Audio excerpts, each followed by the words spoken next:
Sa ngalan ng Ama at ng Anak at ng Espiritu Santo. Amen.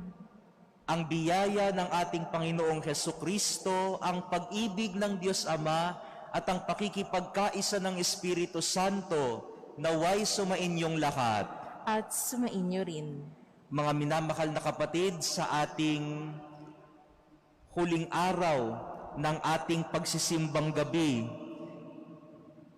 taus-puso po ang pasasalamat natin sa Diyos sapagkat sa pamamagitan ng Kanyang biyaya, naging posible na tayo ay makapagsimba ng 9 na araw bilang paghahanda sa Kapaskuhan. Atin pong ilapit sa Kanya ang ating mga kahilingan at ang ating mga pangangailangan sa tulong ng panalangin ng mahal na ina, ang Birheng Maria. Sa simula po ng ating pagdiriwang ay pagsisihan po muna natin ang ating mga kasalanan, humingi tayo sa Diyos ng Kanyang awa at pagpapatawad.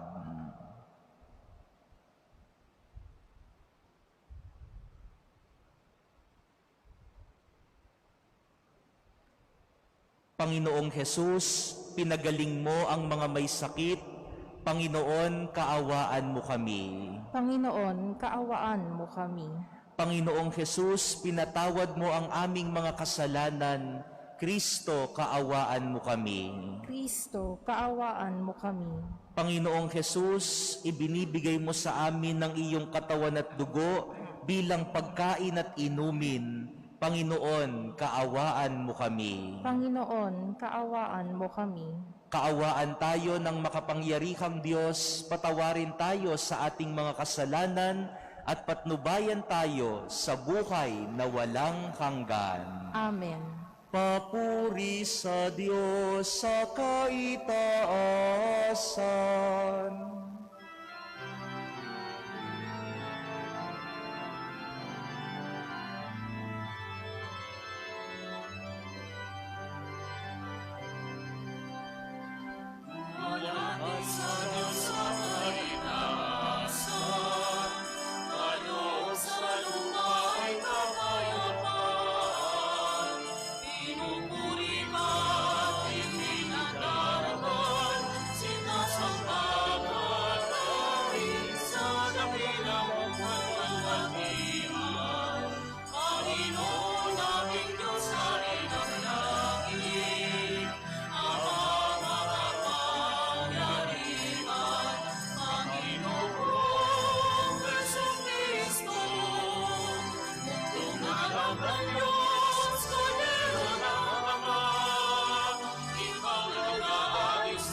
Manalangin tayo.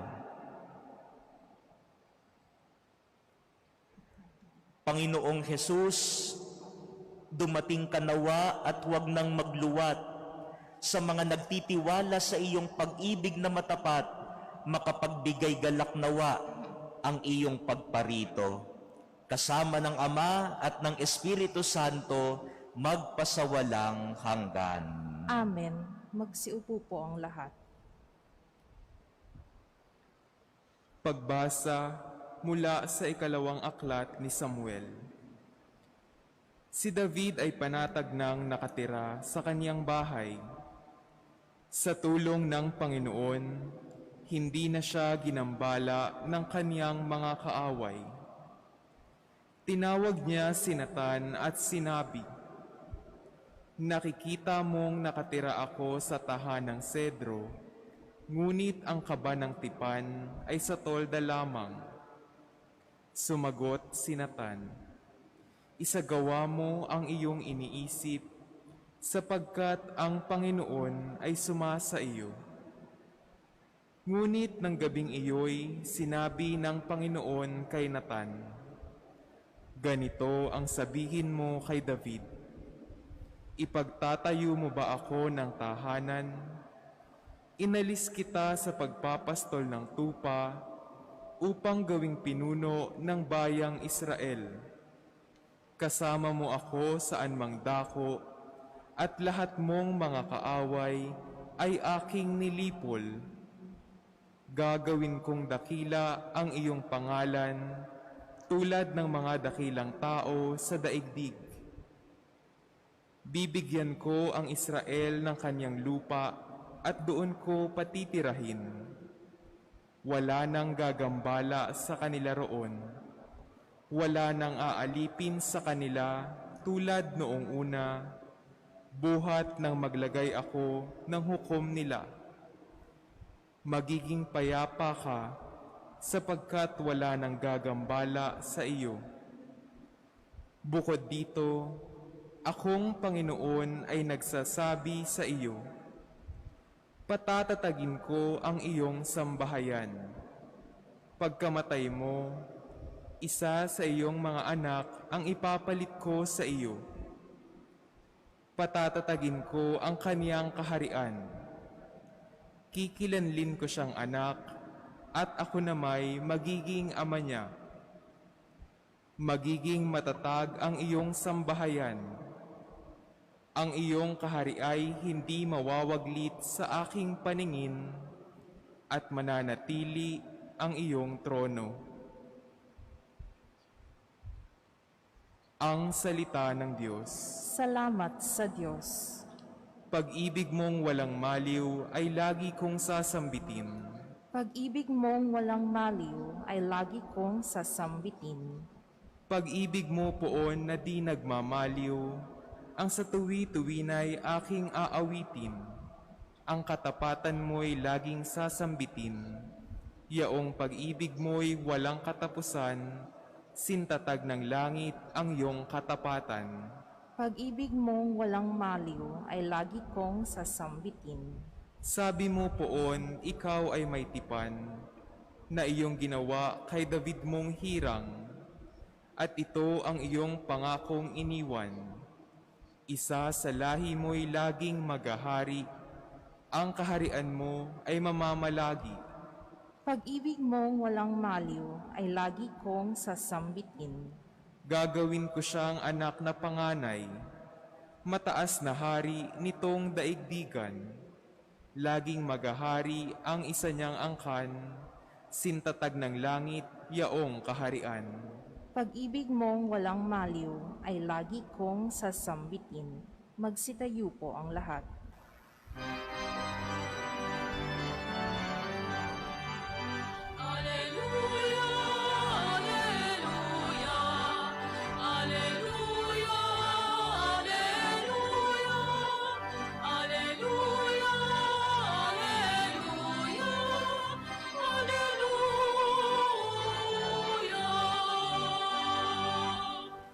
Sinag ng bukang liwayway at araw ng kaligtasan, halina't kami tanglawan.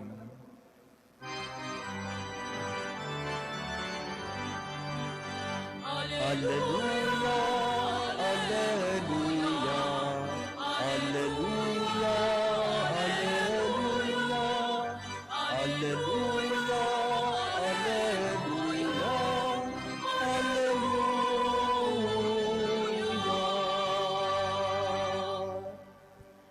Sumainyo ang Panginoon. At sumainyo rin. Ang mabuting balita ng Panginoon ayon kay San Lucas. Papuri sa iyo, Panginoon. Noong panahong iyon, napuspos ng Espiritu Santo si Zacarias na ama ni Juan at nagpahayag ng ganito, "Purihin ng Panginoong Diyos ng Israel, sapagkat nilingap niya at pinalaya ang kanyang bayan, at nagpadala siya sa atin ng isang makapangyarihang tagapagligtas mula sa lipi ni David na kanyang lingkod.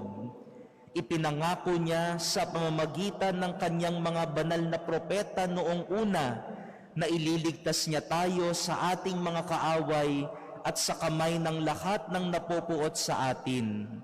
Ipinangako rin niya na kakakabaga ng ating mga magulang at aalalahanin ang kanyang banal na tipan. Iyan ang sumpang binitiwan niya sa ating amang si Abraham, na ililigtas tayo sa ating mga kaaway upang walang takot na makasamba sa Kanya at maging banal at matuwid sa Kanyang paningin habang tayo'y nabubuhay. Ikaw naman, anak, ay tatawaging propeta ng kataas-taasan sapagkat mauuna ka sa Panginoon upang ihanda ang Kanyang mga daraanan at ituro sa Kanyang bayan ang landas ng kaligtasan, ang kapatawaran ng kanilang mga kasalanan. Sapagkat lubhang makabagin ang ating Diyos, magbubukang liwayway sa atin ang araw ng kaligtasan upang magbigay liwanag sa mga nasa kadiliman at nasa ilalim ng kamatayan at patnubayan tayo tungo sa daan ng kapayapaan. Mga kapatid, ang mabuting balita ng Panginoon. Pinupuri ka namin, Panginoong Hesukristo. Magsiupo po ang lahat. Sa umaga pong ito ay unang-una nagpapasalamat po tayo sa Diyos sapagkat naging posible na tayo ay makapagtipon ng 9 na araw para po sa atin dito, 9 na madaling araw, maagang paggising para sa Panginoon. Hindi ko po alam kung sino po ang nakakumpleto po sa inyo dito ng 9 na araw, no? Pero siguro marami, no? At baka meron din naman na naka-absent ng isa, no? Yung iba hindi nagising ng isang araw, o kaya may iba na absent ng ilang araw, okay lang naman, no? Maiintindihan naman ng Diyos, no? Maunawain naman ng ating Diyos. Pero sa gitna po ng ating ginawang pagsisimbang gabi, ang pagpapasalamat po natin ay higit sa lahat sa Kanya. Sapagkat kung wala ang Diyos, ay hindi magiging posible na tayo ay magkakatipon-tipon ng 9 na madaling araw ng pagpupuri at pagpapasalamat sa Kanya. At sa 9 na madaling araw na ito, na tayo ay gumising ng maaga, tayo ay nagtiis na magsimba ng ganito kaaga, sana po sa 9 na araw na ito ay mas lumalim ang ating ugnayan sa Diyos. Sana po pagkatapos ng 9 na pagsisimbang gabi natin, masasabi natin na mas lumalim ang koneksyon natin sa Diyos. Masasabi po kaya natin yan? Sana po, siguro yan ang pag-iisipan natin sa umagang ito. Yan ang pagdadasalan natin. Mas lumalim kaya ang koneksyon ko sa Diyos? Ramdam mo ba na konektado ka na ulit sa Diyos? Baka bago ang simbang gabi na ito, pakiramdam natin parang medyo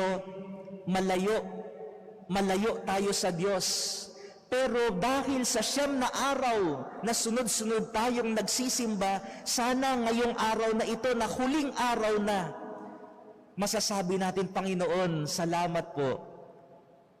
Parang lumalim na ulit ang aking ugnayan ko sa iyo. Pakiramdam ko, konektado na ulit ako sa iyo. At yan po ang itinuturo ng mga binasa natin sa Biblia ngayong umaga na ito. Pinapaalala sa atin ng Diyos na konektado tayo sa Kanya, nakaugnay tayo sa Kanya. At kapag nararamdaman natin na parang napapalayo tayo sa Diyos at pakiramdam natin malayo ang Diyos sa atin, paalala ng Diyos sa Biblia, konektado ako sa iyo, nakaugnay ako sa iyo.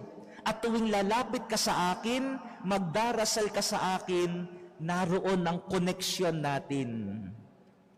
Sa ating unang pagbasa ngayong araw, sa kwento ni David, ay pinaalala ng Diyos sa kanya ang kanilang koneksyon, ang ugnayan nila.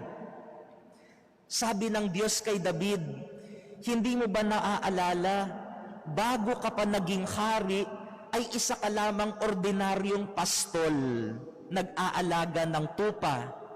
Pero kinuha kita bilang pastol at ginawa kitang hari ng Israel. Hindi mo ba naaalala, sabi ng Diyos, na nilipol ko ang kaaway mo para sa iyo?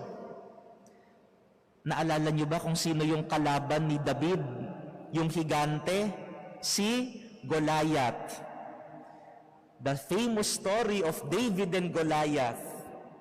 Isang bata si David na maliit at higante na sundalo ang kanyang kaaway, pero natalo niya si Goliath. Pinaalala sa kanya ng Diyos, hindi mo ba naaalala na ako ang dahilan kaya mo natalo ang inyong mga kaaway? Ginawa kitang hari, sabi niya, binasbasan ko ang iyong bayang Israel, ang iyong kaharian. At sabi niya, kapag ikaw ay nawala na sa mundong ito, pati mga anak mo, babasbasan ko at iingatan ko. Yan ang koneksyon ng Diyos kay David. Ganyan ang koneksyon ng Diyos, ang ugnayan ng Diyos sa bawat isa sa atin. Kaya mga kapatid, kung pinanghihinaan tayo ng loob, lalo na ngayong pandemic na ito, nako, talaga naman maraming mga pagkakataon na pinanghihinaan tayo ng loob. Kapag nawalan ng trabaho, humina ang kita ng negosyo ngayong taon na ito, hindi mo nakikita na ang iyong pamilya madalas, walang mga Christmas family reunions ngayong taon na ito, baka panghinaan tayo ng loob. Tandaan natin ang sinasabi ng salita ng Diyos ngayong araw. Tandaan natin na ang Diyos ay nakaugnay sa atin, konektado sa atin.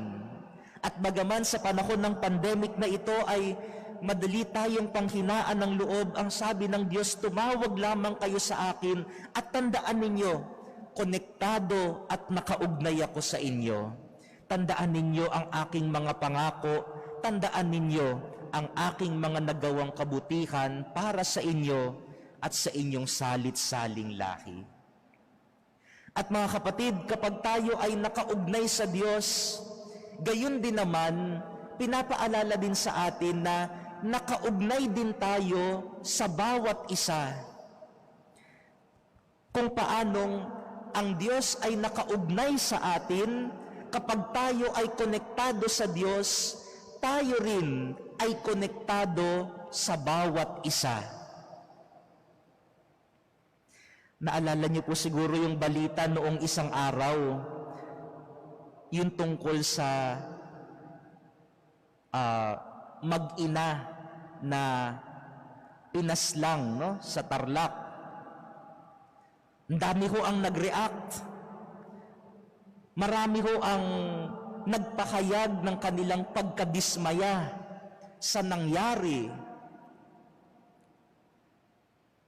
Ibig sabihin, konektado po tayong lahat. Kaya ho nakaramdam tayo ng inis, ng galit, na bakit kinakailangang may mangyari na pagkitil ng buhay. Nakaramdam ho ba kayo ng inis? Sana naman ho, no? Sino ba naman ang hindi maiinis sa isang pagkakataon na pwede naman sanang mapag-usapan, pero may nangyaring pagkitil ng buhay. Hindi naman natin sila kaano-ano, hindi naman natin sila kamag-anak, pero nakaramdam tayo ng awa kasi konektado, magkakaugnay tayong lahat. Alam niyo po, tuwang-tuwa ako kagabi sapagkat may nabasa akong balita. Yung mga polis sa Butuan City, no, sa Mindanao, yung mga police station doon ay nagkaroon sila ng parang collection drive, pass the hat drive ang tawag nila. Nagkolekta sila sa mga pulis ng kontribusyon nila na ipapadala nila doon sa pamilya, doon sa Tarlac na nawalan ng kanilang mga kamag-anak. Hindi ba nakakatuwa? Kasi madalas nasisisi yung pulis, no? Pero makikita natin na marami sa ating mga kapatid, kahit ang kapulisan, ay nagising at nakita na hindi tama talaga ang pagpaslang ng walang dahilan, ang pagkitil ng buhay. At ngayon, dahil nga bagaman malayo sila sa Mindanao, sa Tarlac, dito sa Luzon, pero nandoon ang puso na nakakaramdam, konektado tayong lahat, magkakaugnay tayong lahat, at kinakailangan ng pagtutulungan, lalo na sa panahon ng krisis. Kahapon po mga kapatid ay mayroong isang madre na pumanaw, no? Makikita niyo po sa litrato na ito, no? Tingnan niyo po sa mga screen ninyo. Naalala niyo po ba yung litrato na yan? Baka ho sikat yung litrato na yan sa ating kamalayan, no? Yan po ay noong EDSA Revolution. Nakita niyo po yung madre na nagulat, yung nakanganga, no? Siya po ay pumanaw kahapon lamang. Sister Porferia o Carissa, Sister Pingping ang tawag nila. Siya po ay galing sa Daughters of St. Paul. At baka nanonood sa atin ng community ng Daughters of St. Paul sa Pasay. Diyan po siya namalagi. And she died yesterday at the age of 63 after a long battle with cancer. Alam niyo po, 2 years ago ay mapalad ako na na-meet ko siya, no? Dito sa Manila Cathedral, no? Siya ho yan, no? At ako, diyan sa picture na yan, no? Nakita ko lamang ho siya naghihintay dito sa labas at kinausap ko at pinakilala niya yung sarili niya. Father, sabi niya, ako ho yung madre na nagulat, no? Doon sa litrato, nakaluhod sa harapan ng mga tangke.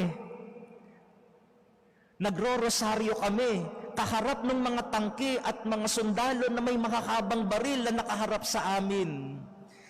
Alam niyo po, nung nakita ko siya, kumuha talaga ako ng camera at kailangan, sabi ko, magpa-picture ako sa kanya. Dahil iconic na yung kanyang picture.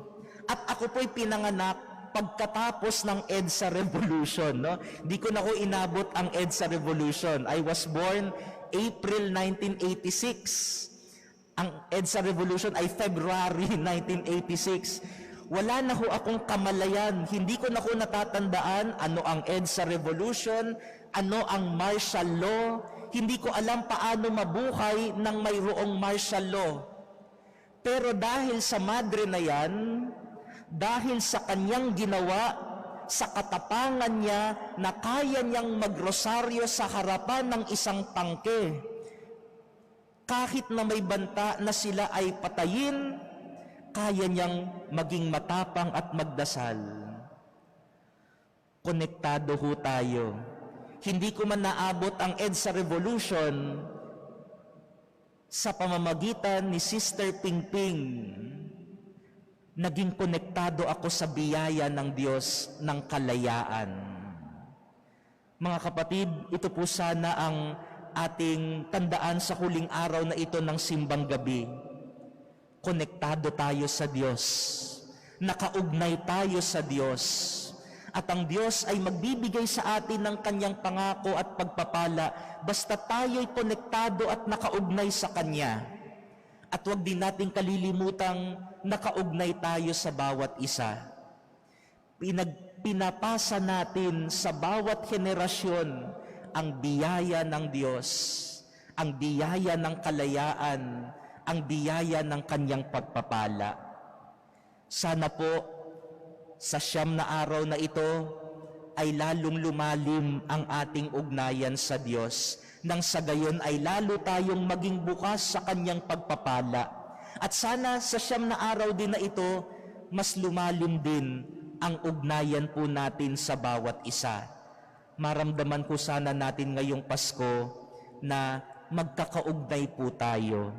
At hindi tayo babangon sa pandemya na ito sa kahit anumang krisis kung hindi natin iisipin ang kapakanan ng kapwa. Mga kapatid, iugnay muli natin ang ating mga sarili sa Diyos. At kapag tayo ay nakaugnay sa Diyos, iugnay din natin ang ating mga sarili sa bawat isa. Amen.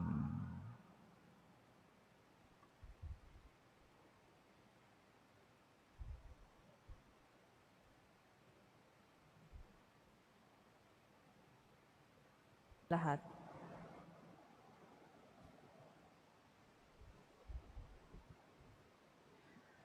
Mga kapatid, pinasalamatan ni Zacarias ang Diyos dahil sa pagiging tapat nito sa pangako. Bunga ng pagtitiwala sa pagiging bukas palad ng Diyos, idulog natin ngayon sa Kanya ang ating mga pangangailangan. Sa bawat kahilingan ng atin pong itutugon, Panginoon, dinggin mo ang aming panalangin. Panginoon, dinggin mo ang aming panalangin. Tayo naway matutong magpatawad sa isa't isa sa kabila ng ating nadaramang hinanakit at pagdurusa. Manalangin tayo sa Panginoon. Panginoon, dinggin mo ang aming panalangin. Tayo naway patuloy magmahal kahit na tayo ay pinagtataksilan at binabaliwala. Manalangin tayo sa Panginoon. Panginoon, dinggin mo ang aming panalangin.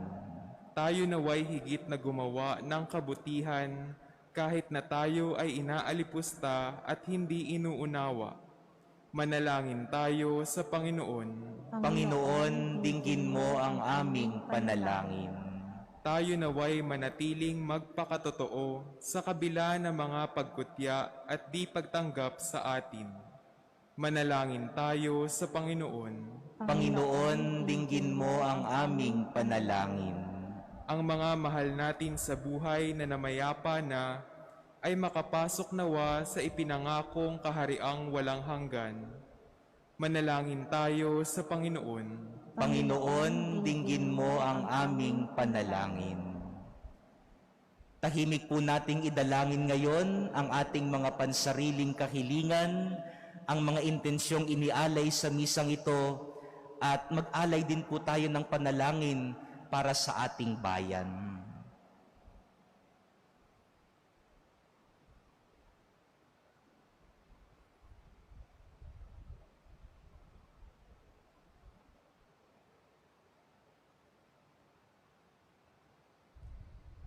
Panginoong makabagin at mapagmahal, tulungan mo kaming maging malakas at matyaga sa gitna ng mga kahirapan. Nawa ay huwag kaming mawalan ng pag-asa sa katuparan ng iyong pangako.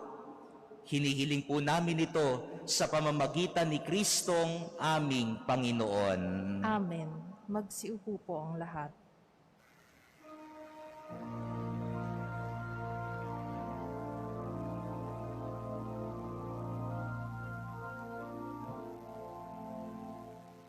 Isang gabing tahimik, payap at malilim, nabalot ng liwanag, unyat ng pagdating.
Magsitayo po ang lahat. Manalangin kayo mga kapatid upang ang ating pagkakain ay kalugdan ng Diyos Amang makapangyarihan. Tanggapin nawa ng Panginoon itong paghahain sa iyong mga kamay, sa kapurihan niya at karangalan, sa ating kapakinabangan at sa buong sambayanan niyang banal.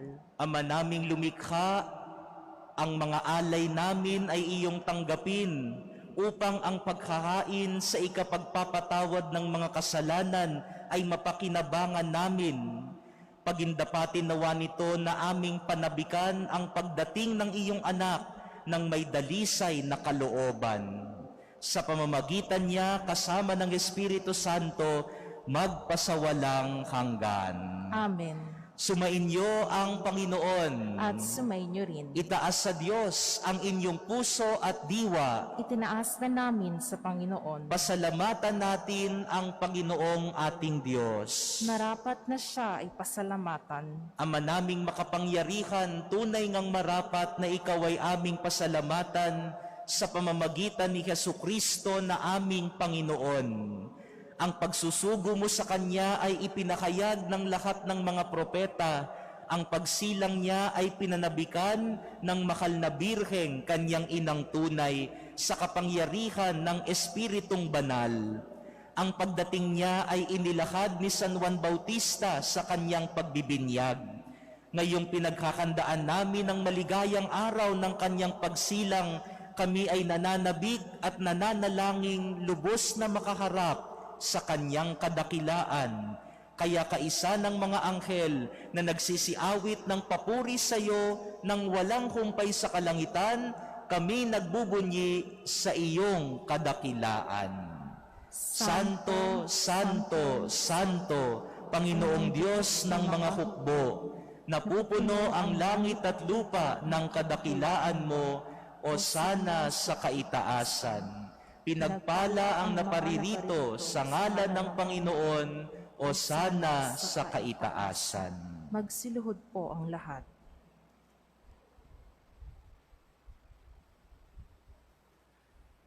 Sa pagharap po natin sa sakramento ng katawan at dugo ni Kristo, hayaan po nating ipaalala sa atin ng Diyos na tayo ay nakaugnay sa Kanya. Dinirinig niya ang bawat nating panalangin at ipaalala rin niya sa atin na tayo ay isang pamilya, isang magkakaugnay na sambayanan. Ama naming banal, ikaw po ang bukal ng tanang kabanalan, kaya't sa pamamagitan ng iyong Espiritu, gawin mong banal ang mga kaloob na ito, upang para sa amin ay maging katawan at dugo ng aming Panginoong Hesukristo. Bago niya pinagtiis ang kusang loob na maging handog, hinawakan niya ang tinapay, pinasalamatan kanya, pinaghati-hati niya iyon, iniabot sa kanyang mga alagad at sinabi, "Tanggapin ninyong lahat ito at kanin. Ito ang aking katawan na ihahandog para sa inyo."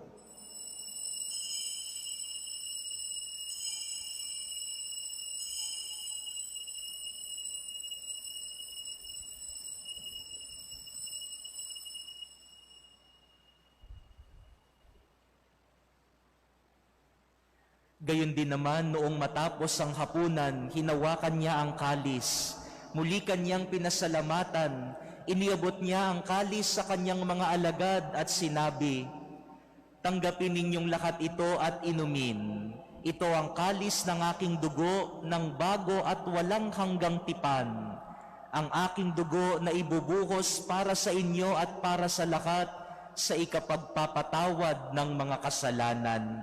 Gawin ninyo ito sa pag-alala sa akin."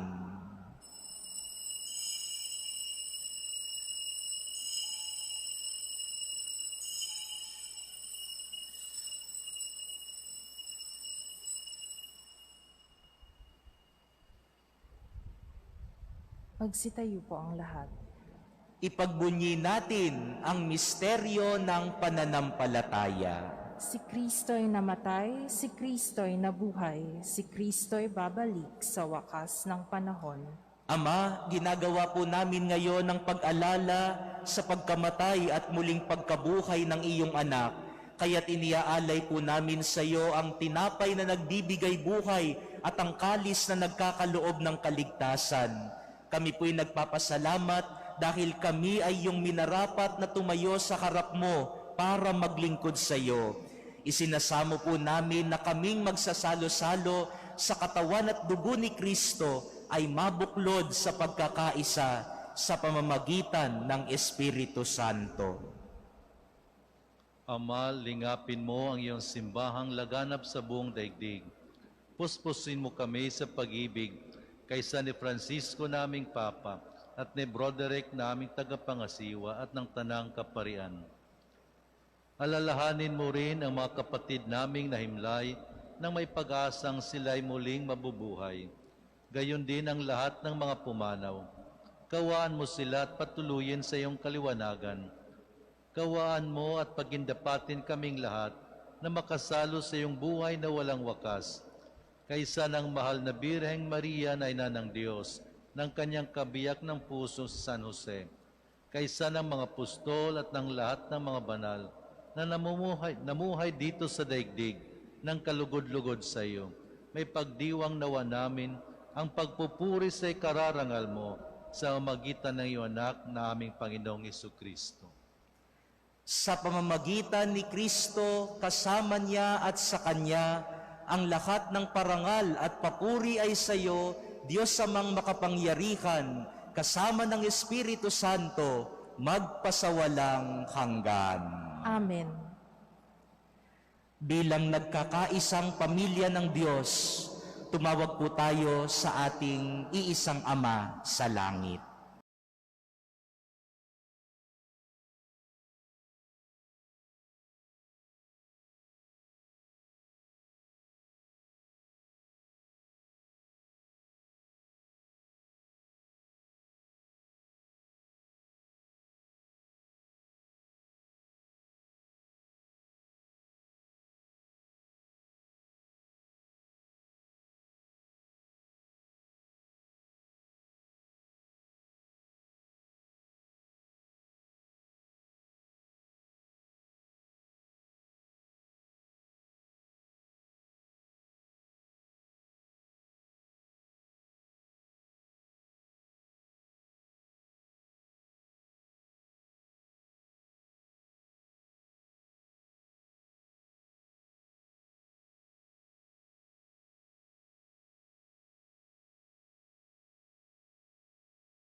Hinihiling po namin kami ay iadya sa lahat ng masama, pagkalooban ng kapayapaan araw-araw, iligtas sa kasalanan at ilayo sa lahat ng kapahamakan, samantalang aming pinananabikan ang dakilang araw ng pagpapahayag ng tagapagligtas naming si Jesucristo. Sapagkat iyo ang kaharian at ang kapangyarihan at ang kapurihan magpakailanman. Amen. Panginoong Jesucristo, sinabi mo sa iyong mga apostol, kapayapaan ang iniiwan ko sa inyo, ang aking kapayapaan ang ibinibigay ko sa inyo.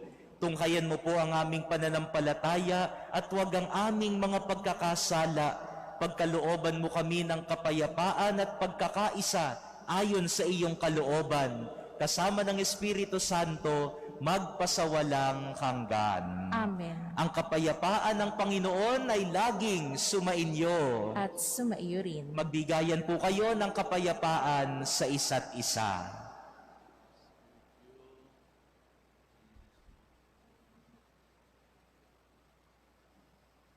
Kordero ng Diyos na nag-aalis ng mga kasalanan ng sanlibutan, maawa ka sa amin. Kordero ng Diyos na nag-aalis ng mga kasalanan ng sanlibutan, maawa ka sa amin. Kordero ng Diyos na nag-aalis ng mga kasalanan ng sanlibutan, ipagkaloob mo sa amin ang kapayapaan. Magsiluhod po ang lahat.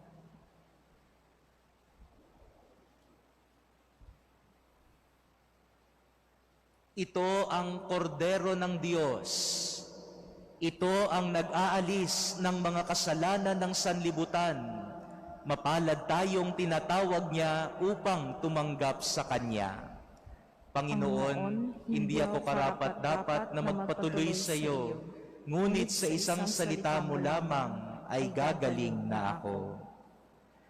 Mga kapatid, ang katawan ni Kristo. Amen.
Magsitayo na po ang lahat.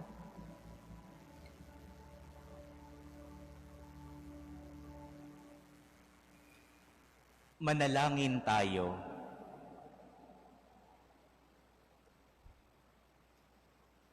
Ama naming mapagmahal, ngayong aming pinagsaluhan ang iyong piging na banal, amin nawang pakinabangan ang walang kupas na bigay ng walang maliw na pagsilang ng anak mong aming ipinagdiriwang. Sa pamamagitan niya kasama ng Espiritu Santo, magpasawalang hanggan. Amen. Taus-puso po ang aming pasasalamat sa inyong lahat na nakiisa ng 9 na araw ng ating pagsisimbang gabi. Taus-puso rin po ang aming pagpapasalamat sa lahat ng mga naglilingkod sa atin dito sa Manila Cathedral, sa atin pong mga nakiisa sa atin ng mga kapulisan, tauhan ng barangay at ang Intramuros Administration, kasama po ng mga libo-libong nakikiisa sa atin online through live streaming. Hangad po namin ang biyaya ng Diyos sa inyong lahat ngayong Kapaskuhan na ito. At bagaman marami sa atin ay hindi nakakarating ng pisikal sa simbahan, sabi nga ni Bishop Abilio, parehas na biyaya ang ating tinatanggap kung tayo po ay tututok sa ating mga online masses. Mga kapatid, panalangin po natin na ang Kapaskuhan na ito, mas lumalim po sana ang ating ugnayan sa Diyos. At mas lumalim din ang ating ugnayan sa bawat isa. Sumainyo ang Panginoon. At sumaiyo rin. Yumuko kayo at hingin ang pagpapala ng Diyos. Pagpalain nawa kayo ng Diyos na sa pagsilang ng anak niya mula sa mahal na birhen ay naghatid sa daigdig ng katubusang walang hanggan. Amen. Pasiglakin nawa kayo sa malasakit ng mahal na birhen na siyang nagbigay sa inyo ng tagapaghatid ng buhay na walang hanggan. Amen. Puspusin nawa ng kagalakan ng Espiritu Santo kayong mga nagdiriwang sa pagpaparangal sa mahal na Birheng Maria upang sa ganitong diwa kayo ay sumapit sa kalangitan na siyang tahanan ng tanan magpasawalang hanggan. Amen. At pagpalain kayong lahat ng makapangyarihang Diyos, Ama at Anak at Espiritu Santo. Amen. Tapos na po ang ating pagdiriwang, humayo kayong taglay ang pagpapala ng Diyos. Salamat sa Diyos.